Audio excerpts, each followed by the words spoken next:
Hello once again. I'm here and I'm going to talk about, like I said in my previous video, that I'm going to talk about what I don't understand about us. We're Africans, our attitudes is what I want to talk about.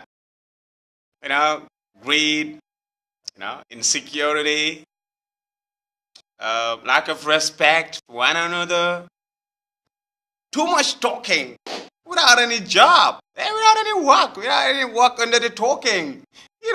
Nothing. Why?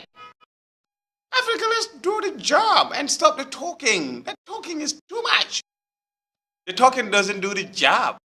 The job is done by the doing, not the talking. I was watching Facebook. I saw a video when one Gambian Bara guy was shot by, I'm sorry for saying that, I don't know whether he's dead or whatever. The Bara guy that was shot by the camp commander in Italy. The guys that were there, instead of calling the ambulance or trying to help the guy to stop the bleeding, and they were like, "We're calling me. When are you? When are you key? What is that?" I was like, "What?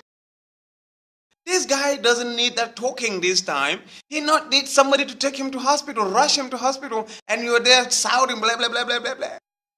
No, that's the way we are. That's the way we do. And there was a day I was coming from the village. I came around, around Kafuta, and then I met a girl, crash on the way.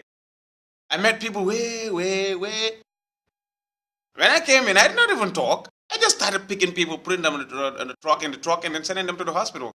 After that, I told them, with all your shouting, what were you able to do? What were you able to achieve? Nothing. Hare Bagandi. Me, I just want people to understand that a talking that does not have any doing, talking without any doing is useless. I was in one company, I wouldn't name it.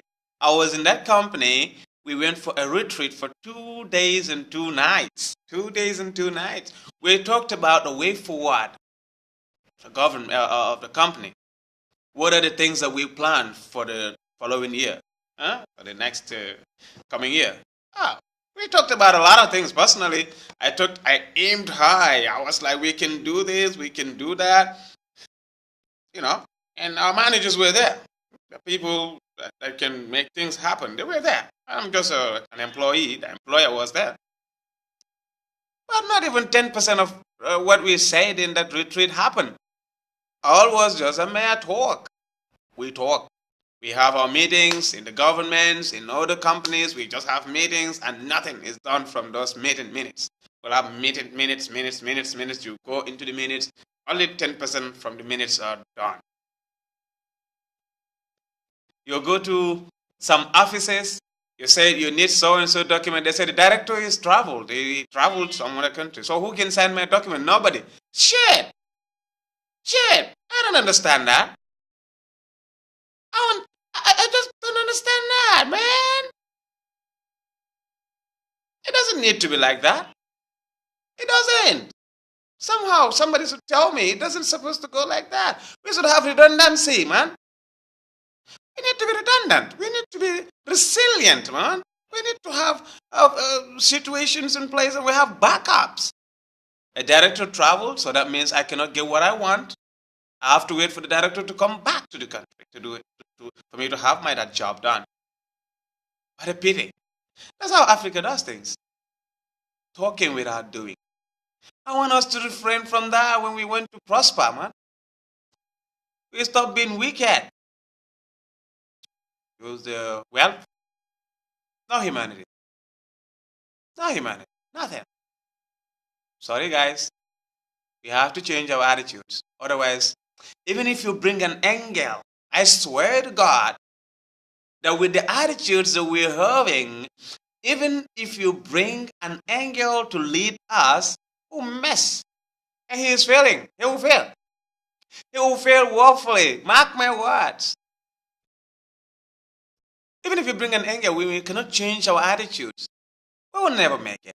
Any government that comes will fail. And I saw on Facebook today, somebody said that Adam Barrow will be the last person to be our president without a degree. He's one GDC guy. I said to him, then your future president will not be a president because he stopped at grade 9. It's only in Africa, though. Only in Africa. And you have a grade 9 graduate being a presidential candidate. Grade 9 graduate, brothers. Being a presidential candidate in Africa. That's in Africa, though. Yeah. That guy, he said it. And I said to him that. Then your president will never be there. Because he's a grade 9 graduate. He was angry. He insulted my mother. Ah, fine. No, my mother insult. No problem. I have ethics. I don't insult. But guys, I can tell you, I defend this. I voted for this government and I'm defending this government.